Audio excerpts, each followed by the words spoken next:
The summer travel season is in full swing, so we thought it'd be a good idea to bring in a financial expert. So we have Samantha Harper with STCU joining us. Thanks so much for being here. Thank you. Samantha, I want to talk about this. A lot of people are traveling, and there's some things that they should keep in mind when it comes to, their banking and all, because it could be a risk to put them and their money at risk. Tell us about what folks should know. I think the first thing to really make sure everybody focuses on is letting your financial institution know that you're going to be traveling.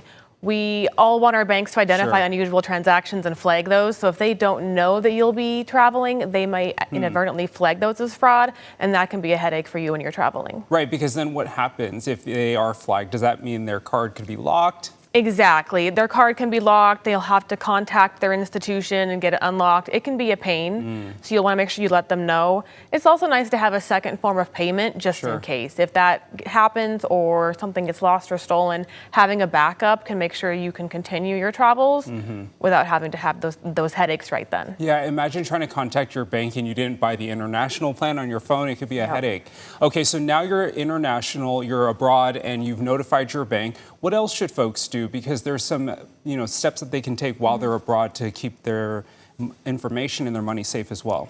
Yeah, it's really important to consider what Wi-Fi you are using. I know it's convenient to log in at the airport or the hotel, but unfortunately those are not secure. So you'll want to avoid logging into your online banking or doing those large online transactions using unsecure Wi-Fi. Okay. Can also be really fun to check in on social media at the airport or your hotel or post pictures, but that really opens you up for risk as well, because then everybody knows where you are and that you are not home and makes you a target. So what are, you've been doing this for over a decade now. What are some of the cases that you've heard about? I mean, what's the most common you would say that you see in the mistake that people make? I think the biggest mistake is people just get on vacation and they're very relaxed. They might set their wallet at the beach and then head off to the restroom or grab a drink, things like that, and they're not keeping their information secure. And fraudsters know that. They know people on vacation are not paying attention. They're not doing that usual due diligence. So it can be a primary time for them to hit. Can you talk about ATM withdrawals? You can withdraw money before you leave. That's an option. But sometimes you need to withdraw a large amount, or maybe you just want to withdraw a little bit at a time. How do you know which ATM to go to?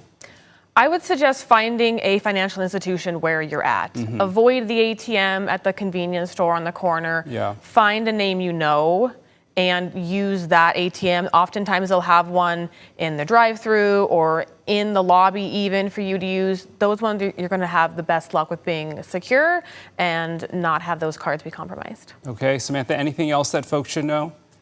I would say the last tidbit is it can be very helpful to set alerts for your transactions in online banking before you leave. Then if something does happen, it's alerted to you right away and you can jump on it and it doesn't snowball while you're gone. Oh, so good. Such great information. Thanks so much for being here, Samantha. Thank you.